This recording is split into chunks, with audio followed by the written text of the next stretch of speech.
Hello and good afternoon, everyone. I'm Stephanie Agar, the V&A's Membership Events Manager, and I am absolutely delighted to welcome you to the online talk with the curators of our highly acclaimed new exhibition, Hallyu, the Korean Wave, which the early reviews are already calling dazzling, engrossing, and gleeful. And if you've seen it already, you will know that is the case. And if not, you have plenty of opportunity to do so. The exhibition is open today and tomorrow for members only, but then is on until June next year. So plenty of opportunity to see this many times as a member. And of course, no need to book. That is also plenty of time, of course, to explore the wonderful range of exhibition items in our shop, both online and on site.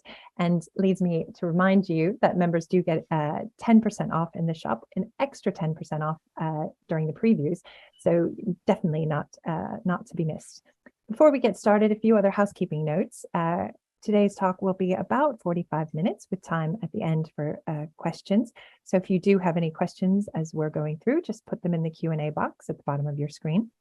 We will be sharing a recording of today's talk in the next week or so, just with the ticket holders. So if you're not able to stay for the whole thing or want to watch again, you'll have an opportunity to do that. And we do regularly announce new events by email, including one that went out this morning. So we hope to see you at more events like these and other talks, both on-site and online in the future. But now I am so delighted to introduce and hand over to our exhibition curators who have been waiting so patiently on the screen here. Exhibition curator Rosalie Kim is curator of the Korean collection in the Asian department at the V&A and has background in architecture and particular interest in contemporary Korean culture, craft, and design in the digital age, which comes through quite a bit, as you'll see in this exhibition. She's joined by the project curator, Eugene Choi, previously assistant curator in the V&A's Asian department. Eugene's interests include Korean contemporary art and Korea during the period of Japanese occupation. I know you are very keen, like I am, to hear from them both. So on that note, I'll hand over to you, Rosalie, and look forward to seeing you later. Thank you, Stephanie, and good afternoon, everyone. Thank you very much for joining us today. And Eugene and I are really thrilled to be presenting to you today our exhibition titled Hallyu, the Korean Wave, which is going to be the first exhibition of its kind to celebrate and explore the vibrant and creative popular culture from South Korea. And Hallyu itself is actually meaning Korean wave, and it actually refers to the meteoric rise of popular culture from South Korea that really took the world by storm in the past few decades. If we can move on to the next slide. And the first wave of Hallyu rippled across Asia in the late 1990s, led by K-drama and cinema, before really exploding as a mainstream phenomenon around the world from the mid-2000s onwards, spearheaded this time by K-pop music and buoyed by a young tech-savvy generation of consumers. So today, Hallyu is really challenging the global currents of popular culture, and this is what the exhibition is trying to tell as a main narrative across all our sections. So our exhibition is divided into 5 sections, starting with a very brief introduction.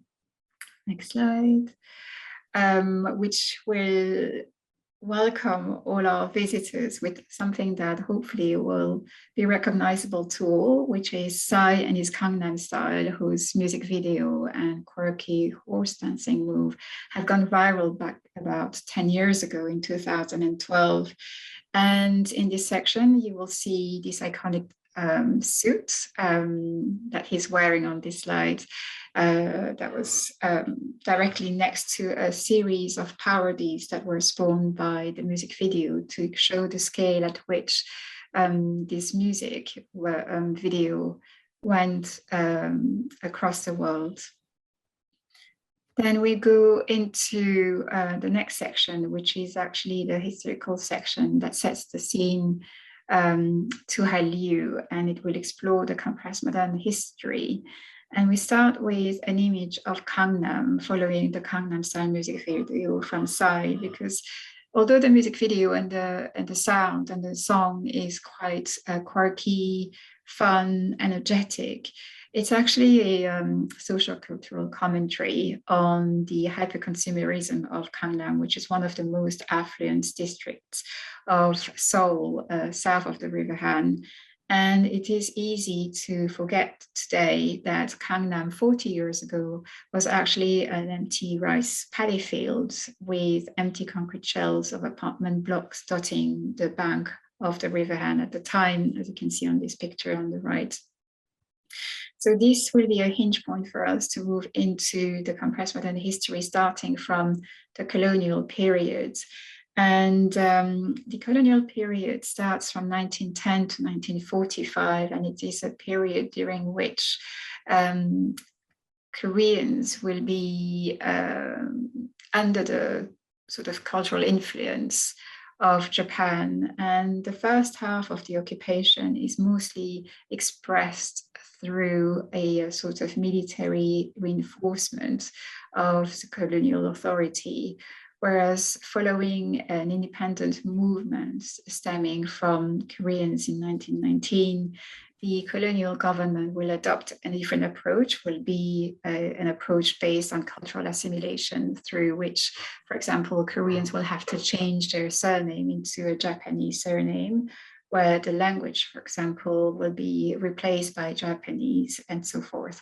And so in this context, we wanted to showcase that Korean in this, on the first half of the 20th century was mainly under the influence of Japanese influence. Then at the end of the Second World War, the Korean peninsula will be liberated from the colonial rule, but the Allies will then divide the peninsula arbitrarily alongside the 38th parallel, with the north being under the trusteeship of the Soviet Union and the south under the one of America. And 5 years later, in 1950, the North Korea is then invading South Korea, starting the Korean War, in the hope of reunifying again the peninsula. And in short, the Cold War that was affecting at the time the Western sphere was then trickling onto Korea and having an effect and a physical presence in the shape of the Korean War. And you can see on the right-hand side, the British troop being sent actually into Korea to fight alongside the rest of the UN nations on the ground. We then move on to the next section that shows the different types of propaganda materials that were vehiculated both by South Koreans and the UN alongside the North Korean materials, and they come in different languages to talk to Koreans as well as foreign soldiers, as well as the Chinese soldiers that are backing the North Korean army.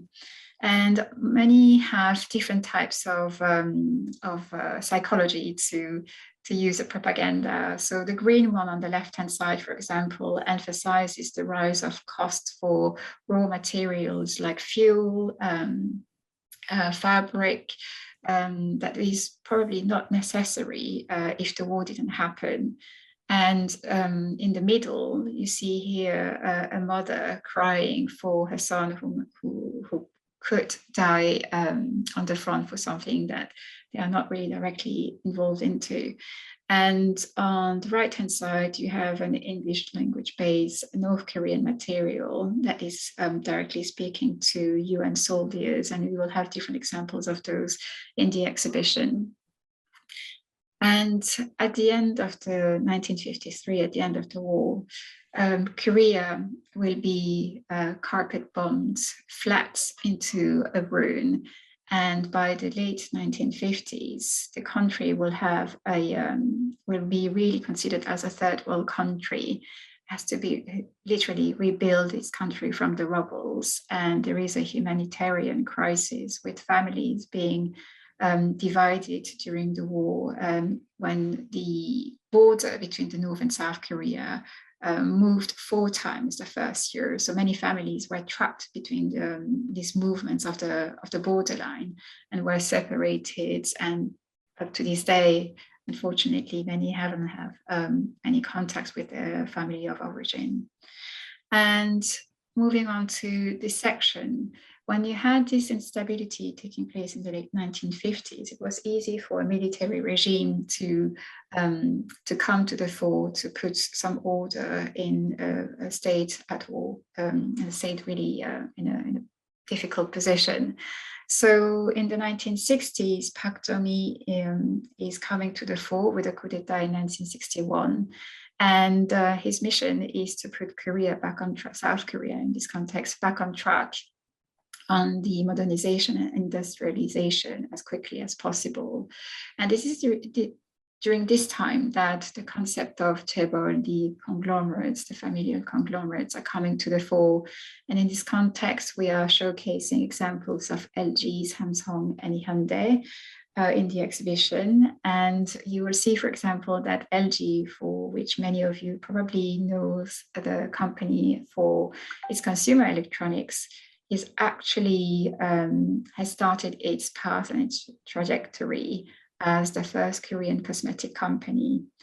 And it was better known under the brand Lucky, producing creams as well as toothpaste and soaps in a wide variety. The next picture on the right is actually the first headquarters for Samsung, which was a food distributor.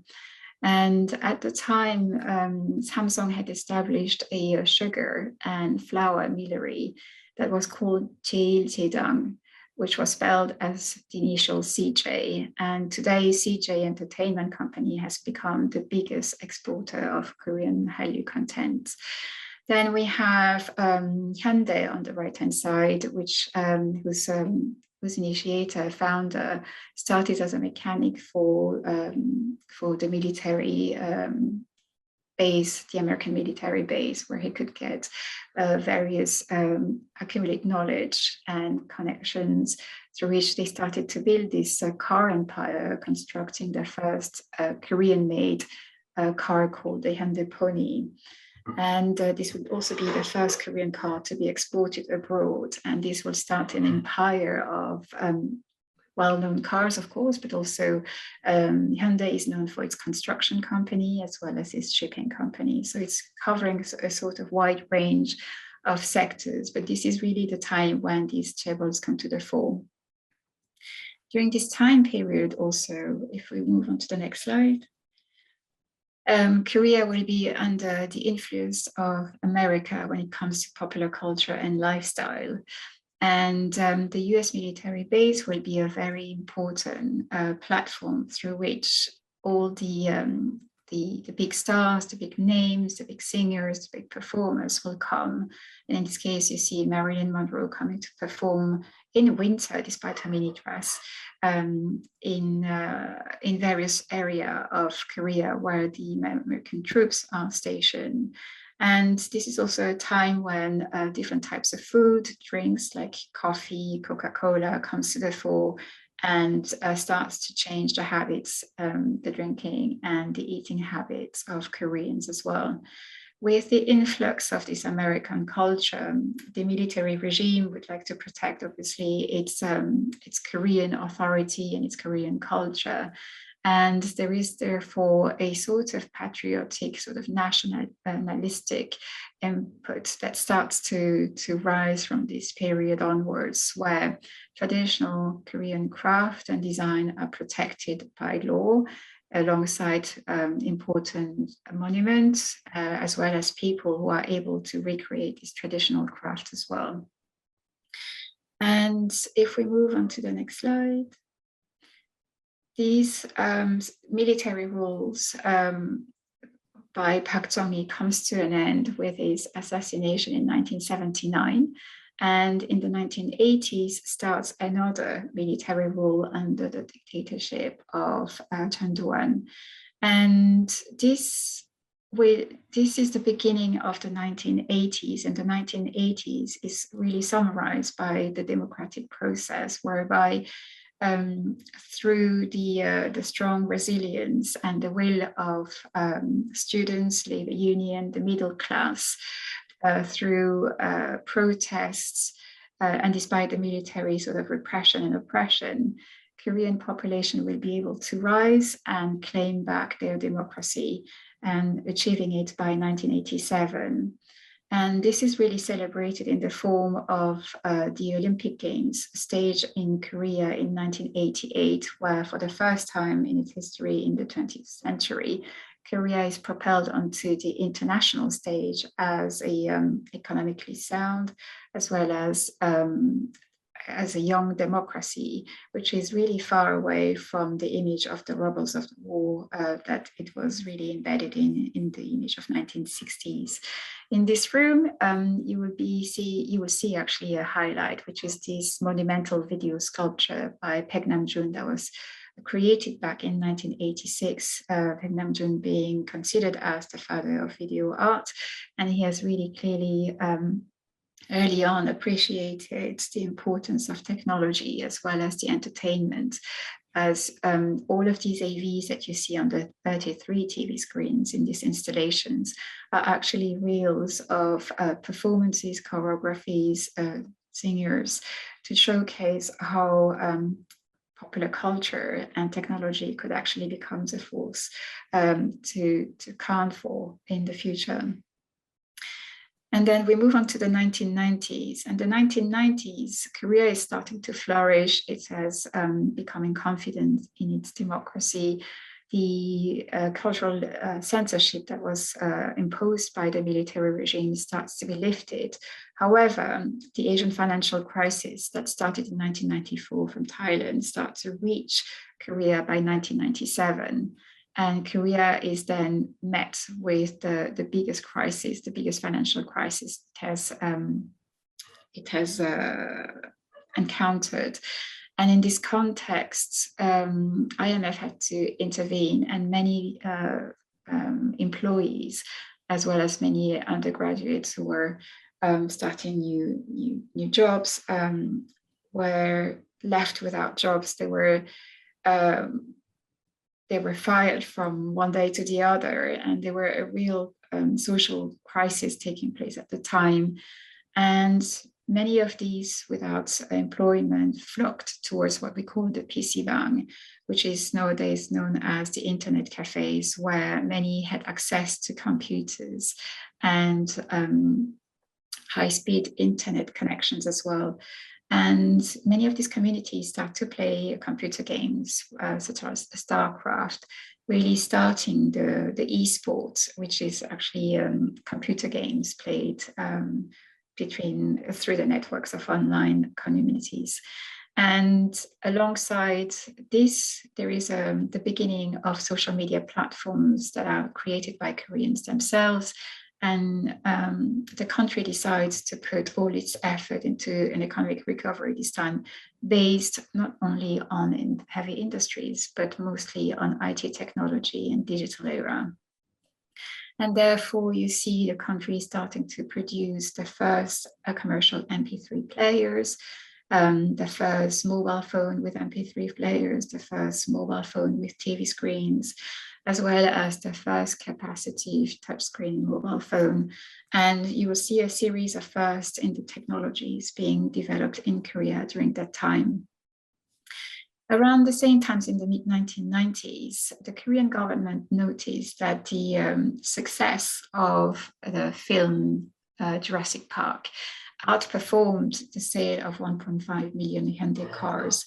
And this is when they started to realize the importance of cultural and creative industries. And the convergence of technology and cultural creative industries led to the rise of K-dramas and cinemas in particular across Asia. And so we are starting a new section here focusing on K-drama and cinema, and we are looking at how they started to ripple across Asia, and with titles such as, for example, Winter Sonata, that was really big in Japan in particular, where they were really embraced by housewives more than the younger generation, as many would think potentially. And often these series would run several times a year across Japan, and these DVDs were always sold by groups of 3. One would be used for gift to a friend, so they can just appreciate the Winter Sonata as well, and they had something in common to discuss. The other one would be to collect as an object, and then the third series would be then used for watching. And this Winter Sonata was so popular that it was recreated in the form of animations as well. And in this context, what is important to note is that it really changes the relationship between Japan and Korea, which was quite cold due to the colonial period that was still remnant between the two countries. But the Winter Sonata helped to warm the relationship, and Japanese tourism saw during this period towards Korea. And especially it changed the perceptions of Japanese towards the Korean diaspora still settled in Japan. And this is also during this period that K-dramas became a sort of trendsetter for anything related to beauty and fashion. And so the actresses were starting to be on the cover of, for example, Vogue, Harper's Bazaar, Elle magazine across 6 different countries in Asia, which was never heard of before. And in particular, this pair of Jimmy Choos were sold out across the world following the airing of My Love from the Star in 2014.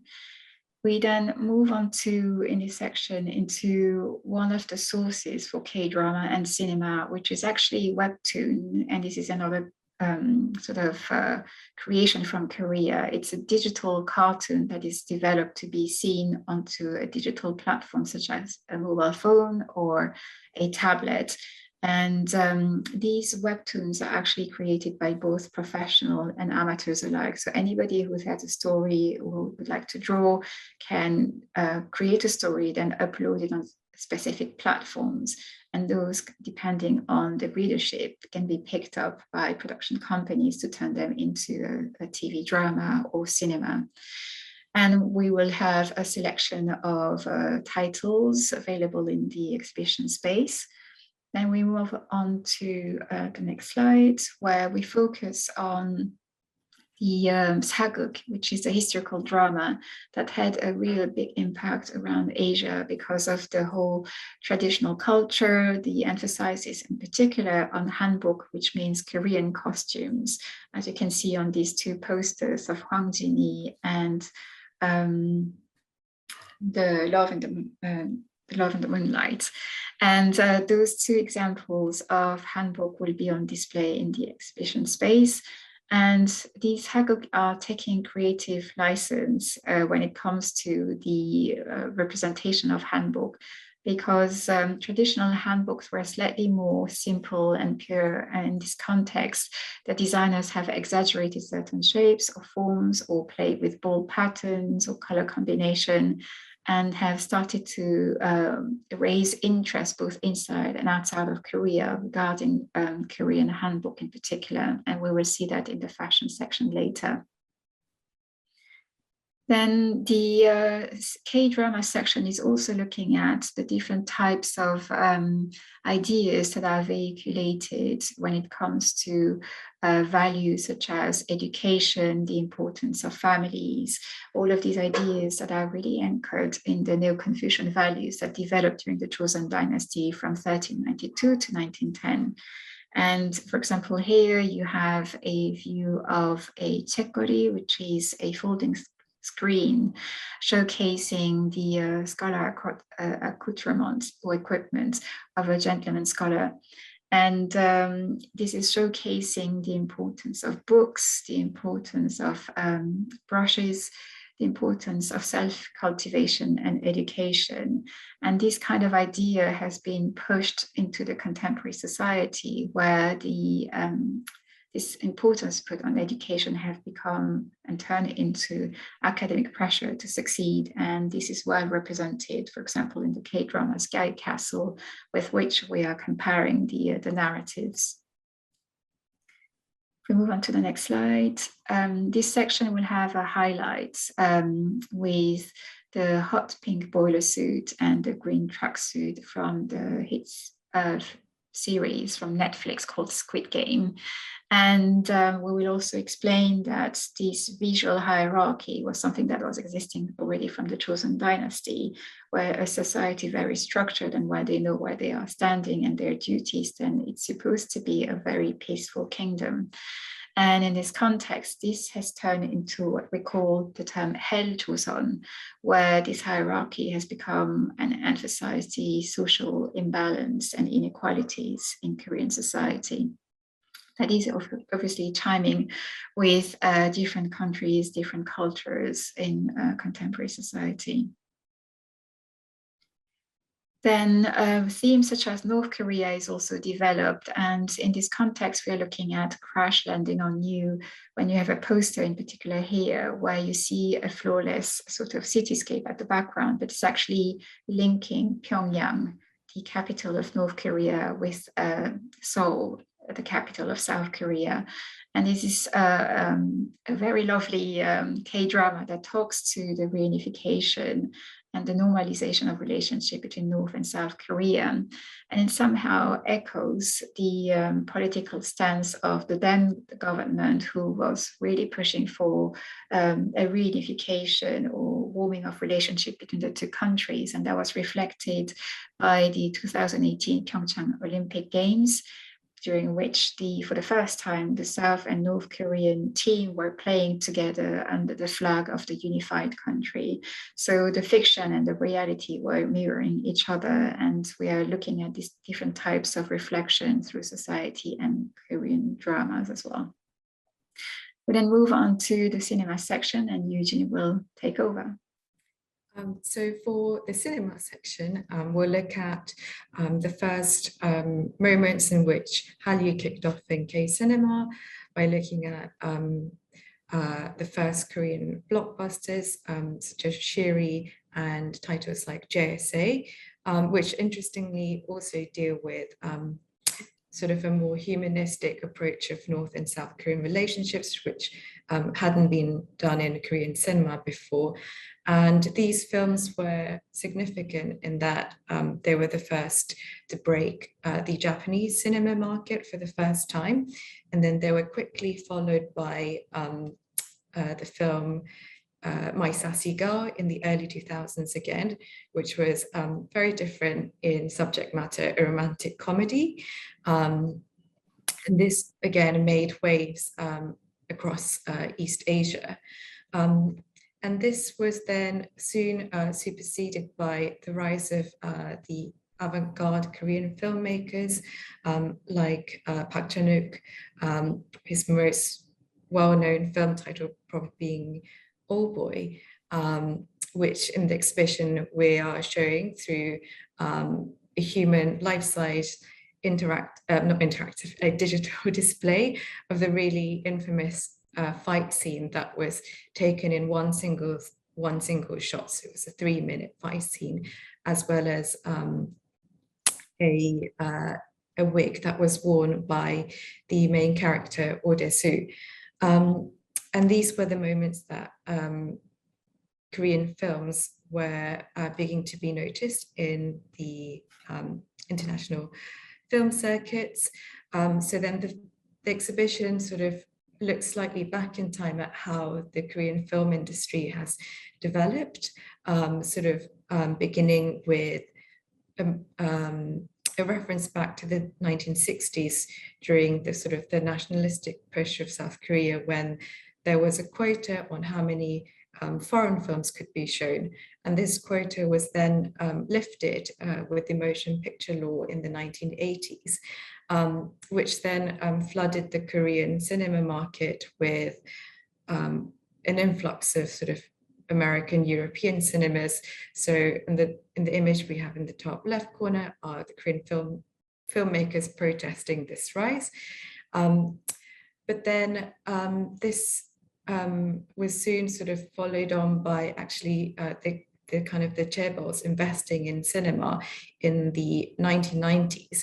And one of the moments we can see this is development of the megaplex, sort of huge cinema complexes that came to rise in the late 1990s, which is a picture in the top right corner. And this allowed for direct distribution by these production companies to showcase their own movies into the cinemas, which were complemented by the establishment of film magazines like Kino and Cine 21 that sort of promoted film as a new sort of cultural critical platform, as well as the establishment of the Busan Film Festival in 1996, one of Asia's first international film festivals, and which still runs today, mainly showcasing Asian cinema talents and showcasing up to sort of 300 films a year. And then the cinema section also sort of takes another look at how Korean filmmakers have reinterpreted Korean history. And these filmmakers sort of came to prominence in the late 1980s and 1990s. Filmmakers like Bong Joon-ho, Park Chan-wook, and Hong Sang-soo, and they begin to sort of interpret Korean cinema through, Korean history through a Korean perspective. And we can see this in films like The Handmaiden, which is a loose sort of adaptation or interpretation of the British novel The Fingersmith by Sarah Waters. And so the film is set in the Japanese occupation period in Korea, sort of from the 1910 to 1945. And we sort of explore this film by looking at some of the colonial postcards, like the image you see in the middle, are depictions of Korean gisaeng, who were highly trained sort of court artisans and muses and entertainers. And they, during the colonial period, were sort of depictions of a feminized version of South Korea. And this has been sort of juxtaposed with this incredible loan by the Korean female painter Nae-sak. And we're really lucky to have this rare loan. She was one of the first oil painters, Korean oil painters, as well as one of the first feminists in Korea to depict female nudes, which were incredibly radical at this time. And this is then shown with some film props that were actually used on set of The Handmaiden. And then sort of related, we also look at how this generation of filmmakers have expressed the compressed modernity that Rosalie mentioned earlier in section 2. And we'll look at titles like Peppermint Candy. And again, here we've sort of juxtaposed that with a modern work of art, an artwork by the painter Shin Ak-chul from the 1980s, who was part of the Minjung art movement that came to rise from the democratic movements of Gwangju. And in this film, we're looking at this kind of accelerating capitalism and this sort of false promise of the great promises of city life and consumerism, which is a theme that's reflected in Peppermint Candy in the backdrop of the 1990s in Korea. And in the painting sort of is an homage to the exodus of the rural population going into urban population in Korea. And then the highlight of the film section is Parasite, where we look at how Korean film really reached a peak with breaking world record as the first non-English film to win Best Director amongst numerous awards. And in the exhibition, we've been really fortunate to be able to recreate the infamous bathroom that was a significant metaphor in the film, which showed a lot of sort of binary parallels between upstairs and downstairs and sort of lower class and upper class. So we've created this amazing scene.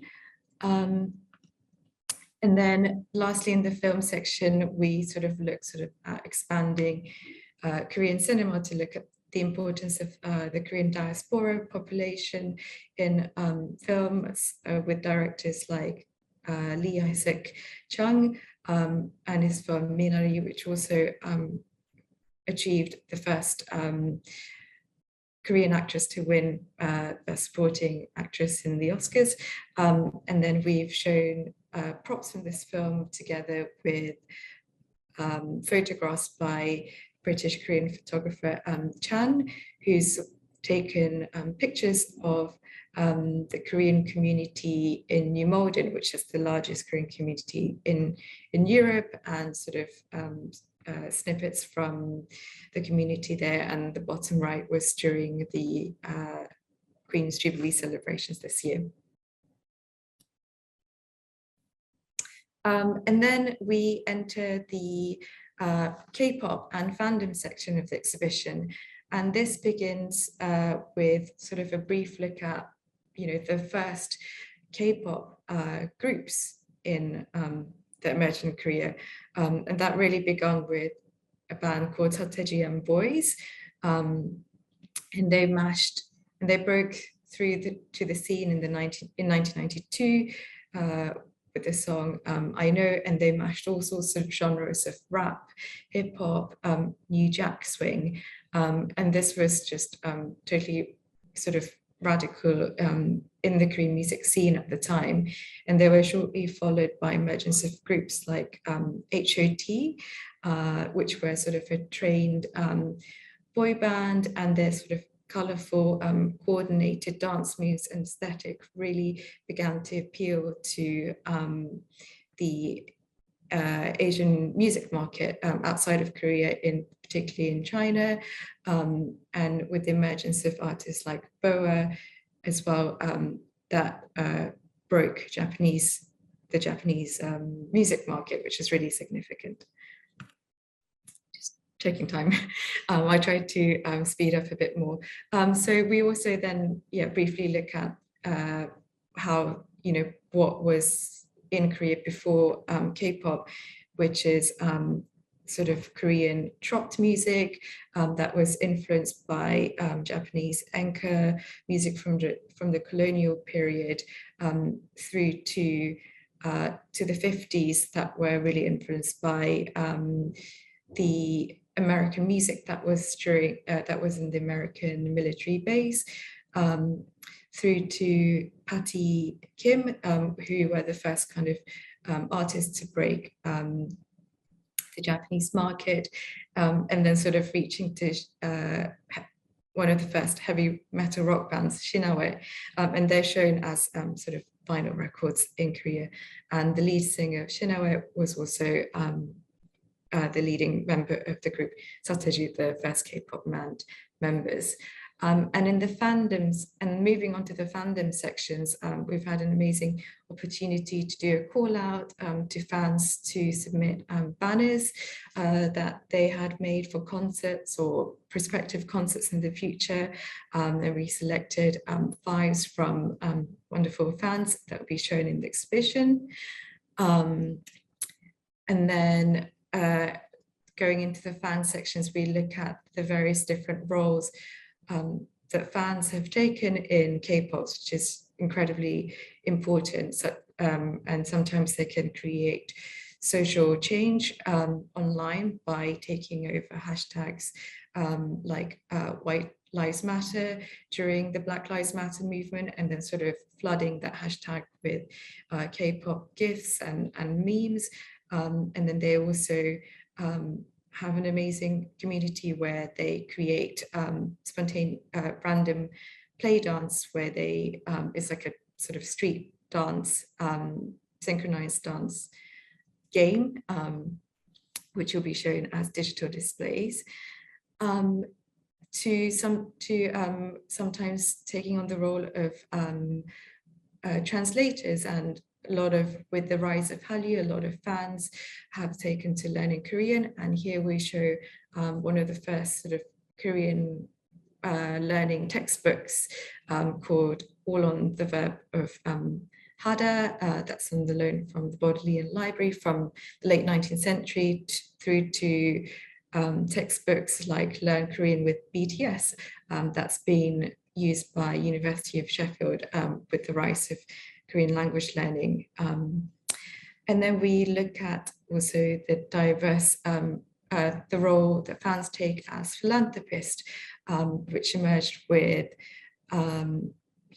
first sort of emerged with fan rice wreath, where fans sort of purchased sacks of rice in the name of their favorite K-pop idols, which means that they can sort of promote fandom, but also it reflects well on the image of their idols. And during the COVID pandemic, some of the fan groups also took to raising money for this movement sort of happened all across the world, but in the case of Thailand, fans raised money for the tuk-tuk drivers with the loss of tourism, and then they sort of showed that by adding the banner of the idol that they were supporting and then we move to the K-pop section. Oh, you're on mute, Christy. Sorry. So the K-pop section is actually a very sensorial and immersive experience, and we wanted to emphasize that K-pop is actually a combination of lyrics, music, as well as choreography and visuals that are all centered around the concept of idols. And in this section, you will have a highlight with a colossal 3-meter tall photographic sculpture of G-Dragon, the leader of Big Bang, a K-pop band from the 2010s. And in this context, we are taking the concept of idols all the way to the present day, where a growing generation of idols are becoming and playing with the digital era. And so you have bands such as aespa represented together with the real singers as well as their avatars, all the way to Eternity, another band where everything will then be Vocaloid as well as AI in order to create the new type of and generations of K-pop idols. We then move on to a wall or a section that is exploring the different sound of Korea. And those sounds are on the one hand based on the historical evolution of popular music in Korea, as Eugene has explained earlier.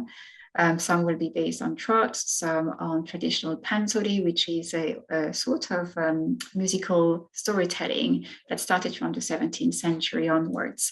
And this section will also feature, for example, traditional instruments that were played during the military march, called Techuta in particular. And Techuta is actually the title song by Sugar, also known as Augusti. And in this context, he had used the sound, the traditional procession sound in the introduction, and wanted to create this kind of link between the past and the present.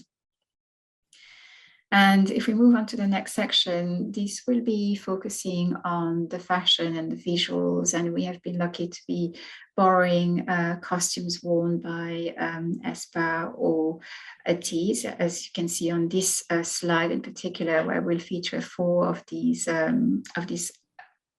combination of costumes that were really inspired by the British punk.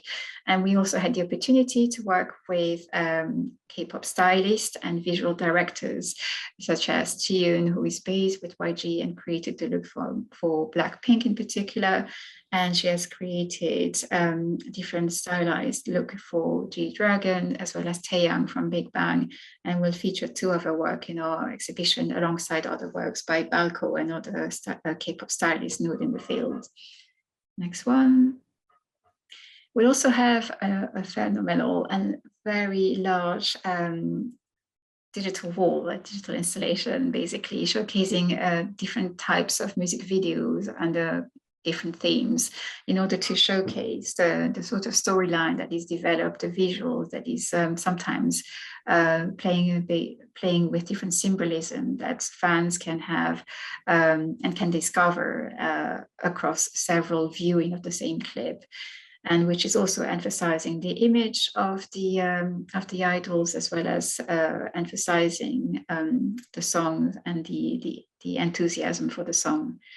We then move on to the next slide, which is focusing on choreography. And as many of you know, K-pop is really non-dissociable from choreography. And we decided in this section to create a dance interactive together with Google Arts and Culture, where all the visitors would be able to learn how to dance and live like a K-pop idol.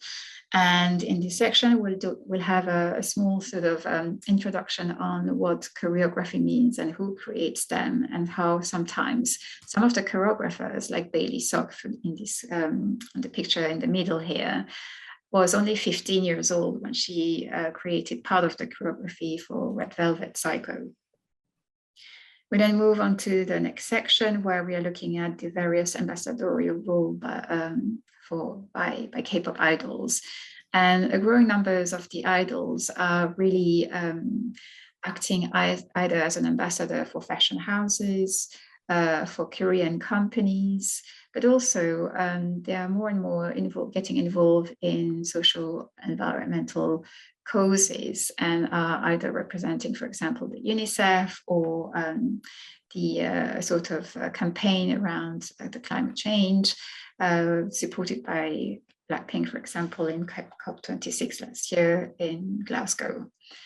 And we are then moving onto a smaller section where we talk about the different ways of becoming an idol, in particular for Holland, who is the first LGBTQ representing artists, and he specifically chose the title of Holland because Holland is known to be the first country to have accepted same-sex marriage.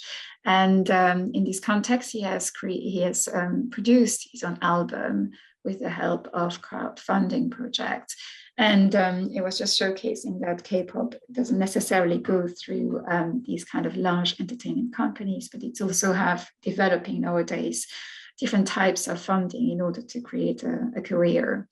And we have here on the right another example, which is K-pop idols called Catchy, who are a group of K-pop idols made of British singers, and they are actually being trained in the UK to become to be part of the next generations of idols as well.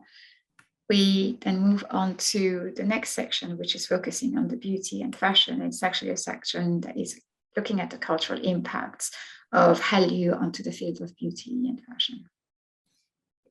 So in the field of beauty, we look at moments of how K-beauty have impacted K-dramas. So as a whole subject matter, as seen in the K-drama True Beauty, or how it's impacted a narrative of K-films, Korean films, such as in Lady Vengeance. The red eyeshadow that was used on the protagonist was used to mark a sort of a character moment of realization, a significant change, or the rising profile of the K-pop idols sort of gracing international magazine covers, doing sort of K-beauty product endorsements, and the looks really kicking off as a beauty trend, which is then explored through sort of looking at the different faces of beauty through time in Korea, sort of starting with the looks that were worn by Kiseng that we mentioned earlier, were really fashionable, despite the sort of modest Confucian values of the Joseon dynasty.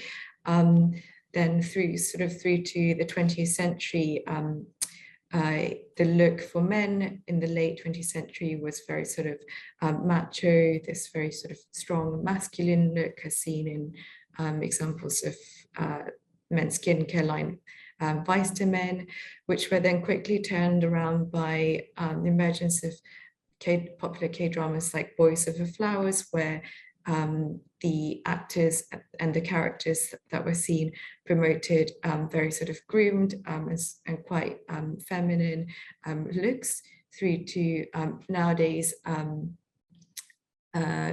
K-beauty being really closely being associated with sort of normalizing beauty looks for men, and then brands such as K-beauty products, brands such as Lacquer promoting a genderless beauty look. On the flip side, we also look at movements like Escape the Corset, where activist protests sort of prescribe beauty standards in Korea. And an example here, an activist has taken makeup and sort of actively destroyed it in an image of defiance. But we also look at how K-beauty also has embraced technology from as early on as the sort of 2012. LG have created a cosmetic fridge to keep sub-zero cosmetic, which keeps it at the most sort of sort of optimum temperature for cosmetics, to developing these popular LED masks that are often seen in Korean dramas, to companies such as IOPay developing a tailor-made sheet mask that's 3D printed. So your face is scanned through an app, and it calculates all the contours of your face, and a skin expert helps to analyze all the different specific skin needs, and then the printer sort of prints the mask exactly to your face shape, which is then injected with a serum to suit your skin needs. To looking at the diverse sort of ingredients that hark back to Korea's cultural traditions, like the practice hanbang traditional medicine that uses herbal ingredients like ginseng, or using ancient Korean ceramics like the ongi ware to extract herbal properties that are then used in K-beauty skincare brands like History of Hallyu or Beauty of Joseon, as well as the importance of international beauty influencers who have been popularizing and sort of putting out to the world Korean beauty skincare routines. They've sort of really immortalized this mythical 10-step skincare, Korean beauty skincare routine, to then ending in a really colorful display looking at Korean cosmetic packaging, going from 13th century ceramic Goryeo celadonware that were used to hold cosmetics, to the first Korean commercially produced K-beauty packaging, pakgaban, which is the image in the middle, to then contemporary K-beauty packaging that nowadays often looks at traditional Korean objects such as the daljam hairpiece, to innovative solutions to beauty sort of problems, such as the cushion compact that made liquid foundation easily portable by incorporating a sponge, and that was inspired by the traditional sort of stamp and seal.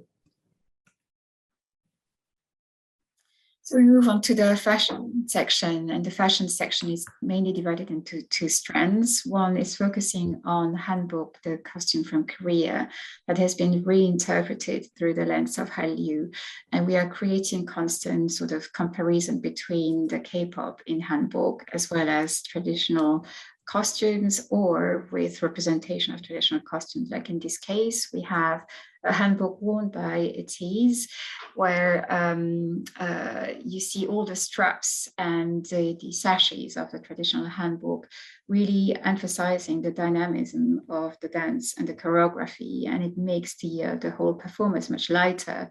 And this is compared, for example, with a 19th century painting by Kim Hong-do, where the title of the painting is actually called The Boy Dancing. And again, you can see all the layers, all the sashes and the straps flying as the boy happily dances to the sound of the drum and traditional instruments. Next slide.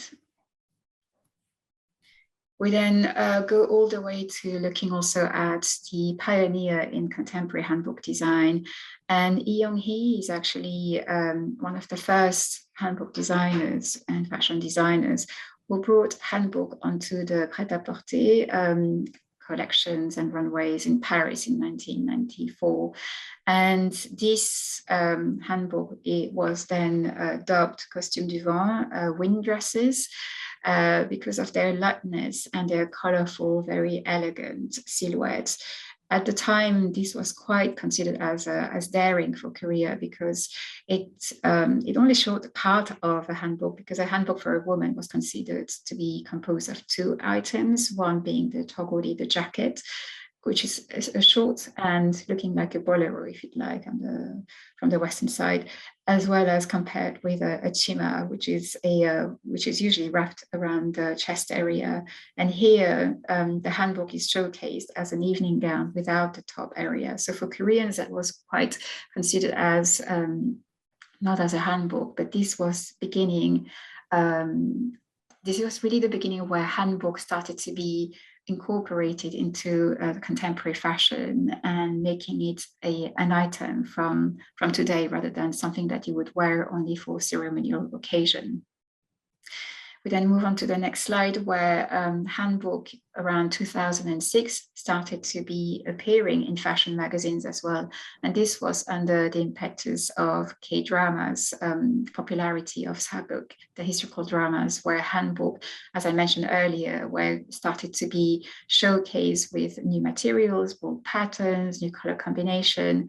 And fashion magazine quickly picked on that and started to also mix Western style together with the handbook, as well as low street style together with handbook, making it really versatile.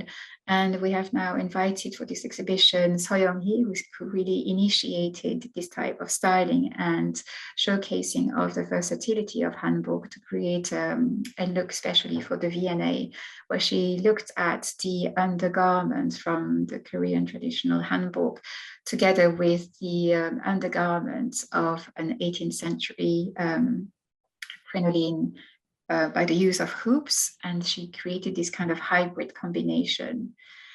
We then move on to a whole section devoted to a handbook in contemporary fashion, and how also the younger generation through Hallyu starts to acquire a new sort of a reinforced confidence and pride in their cultural heritage. And this goes also for especially the Korean diaspora around the world, who starts to adopt handbook in their daily wear. So we are looking at, for example, the works of Chae Kim, who created the first cholik dress. Cholik was initially, so this is the dress on the left, which was actually a wrapping dress that is inspired from a military overcoat. And the military overcoat at the bottom layer had a lot of plissé, because it would give ample movements for the soldiers to ride a horse or go on to the battle. And she transformed the proportion of the overcoat in order to create a wrapping dress that has quickly become ubiquitous and symbolic of a new young generation of consumer for handbook. And the designers from diaspora, like Che Ji-won, has drawn inspiration from a handbook to create this tracksuit by Adidas. While we also have diaspora from North Korea incorporated here by Jenia Kim, based in Uzbekistan, but also working with local fabric to represent her color and cultural heritage here, using bekasam, the stripy sort of textile, to recreate the sekdong, which is the multicolored sleeves in traditional hanbok. We then continue with a series of array from contemporary fashion designers from Korea, ranging from the genderless fashion to the street style, but also going into the sculptural dresses such as Minju and Miss Sohee. And so we have a colorful array of handbooks as well as contemporary fashion to close the show. And I'll quickly finish here so that we can move on to the Q&A. Thank you. Rosalie and Eugen, thank you so much. There's such a span covered in that time frame, and it just is still just a small portion of everything that you can experience by seeing the exhibition when actually in person, which we of course urge all of you watching who are able to do so. I am conscious that we're coming up against the edge of time, but if you are able to stay a little bit longer, we do have a few questions that have come in, and we'll try to get to a few of them, though I'm not sure we'll have time to answer them all.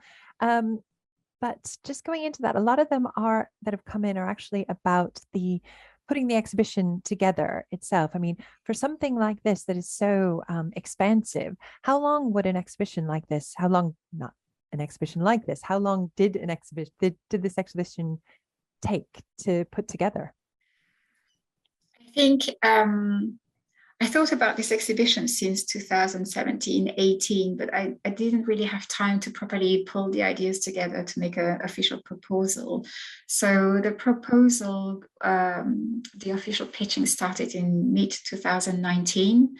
And I was quite lucky that the idea was really welcomed by the different committees. And by 2020 January, Eugene started to join the team, and it took about 20 months, I suppose, to bring the exhibition together. But as I say, because I had thought about the idea quite early on, I knew what objects I wanted to have in various areas. And then we were really lucky in that sense that since I made the first pitch during the whole process, we had the explosion of Parasite coming to the fore, then Squid Game arrived, and BTS and Blackpink and various K-pop idols started to raise the profile and emphasize soft power from Korea. And last year, 26 Korean words were added on the Oxford English Dictionary, which means that this exhibition became really timely, and many people have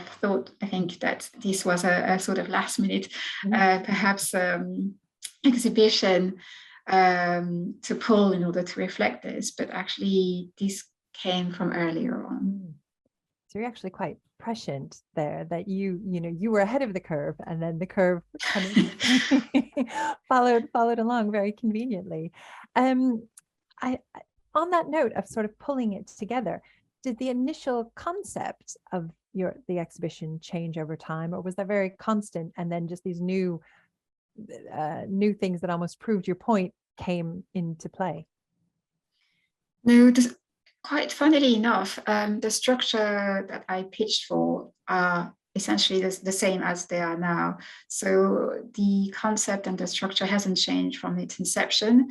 But what is true, as I mentioned, as we were developing all of these big news were arriving, the Oscars, the hit series, and therefore it was really for us expanding the scope of what we could choose, and it was quite a challenge to make sure that we were hitting the notes and representing these big moments, but also presenting other aspects that perhaps was lesser known perhaps into the UK audience, or aspects that from Korea that we wanted to bring to the fore a little bit more. Great. You touched a little bit on the objects and sort of having in mind what it was that you kind of wanted to include as part of your process. There are a couple questions on how much has come from V&A's collection versus loans or acquisitions, if you can talk about that at all. The V&A has collected objects from 1888, but we actually have a tiny collection compared to other collections at the museum, particularly if we compare, for example, to Japanese collection. It has 48,000 objects, Chinese at about, I think, 18,000. Korea has 1,400. So it is very difficult to make an exhibition where the majority would have come from the V&A. So about, I would say, 10% of the objects were from the V&A, and the rest were loans from Korea. The majority came from Korea. We had a loan of the sculptural video installation that came from Spain, for example, and I think we have around 200 objects in the exhibition alongside pop culture paraphernalia as well as digital installations. Continuing on the object theme, was there a must-have object for the exhibition, and why? you just pursued relentlessly? The sculpture installation by Peg Namjoon was on my first slide, and I'm really, really thrilled that we managed to make it work and present it for the first time in the UK. There were also specific handbooks that I wanted for the exhibition to reflect its evolution across Hallyu as well. And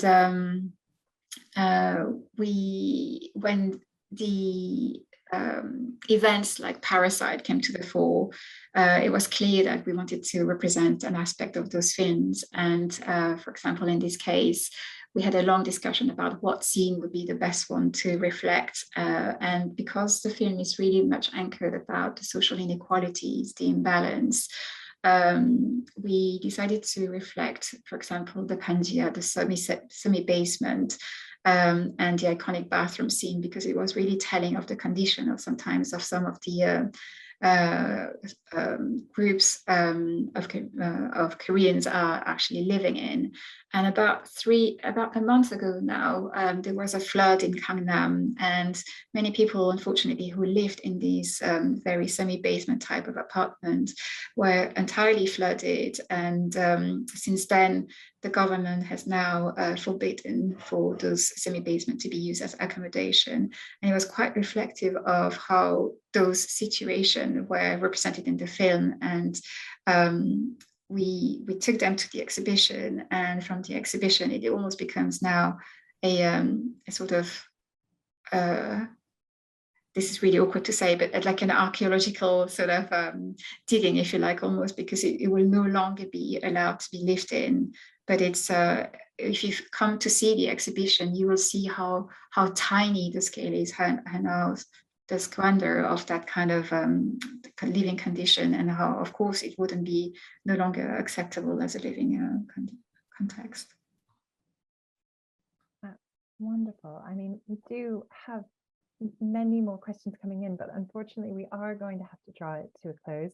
I know Rosalie and Eugen, it's been an incredibly long week for you both, I'm sure, reaching this point. So it just leaves me to say thank you again so much for joining us to provide these insights. We've had lots of people very, very eager to come see, and really appreciative of the information and insights into the exhibition that you've been able to give. And I do urge everyone watching, you do have until June to come see it. So plenty of time, whether you're based in London or traveling from afar, plenty of opportunity to come see it. So I do urge you to do that. Make sure you take part in the interactive dance installation. It's worth it. And just leave me to say as well, thank you again, Rosalie and Eugen. Thank you everyone for joining us, and thank you for your membership, which does do so much to support the museum and wonderful exhibitions like this. And have a wonderful evening, everyone. Thank you very much.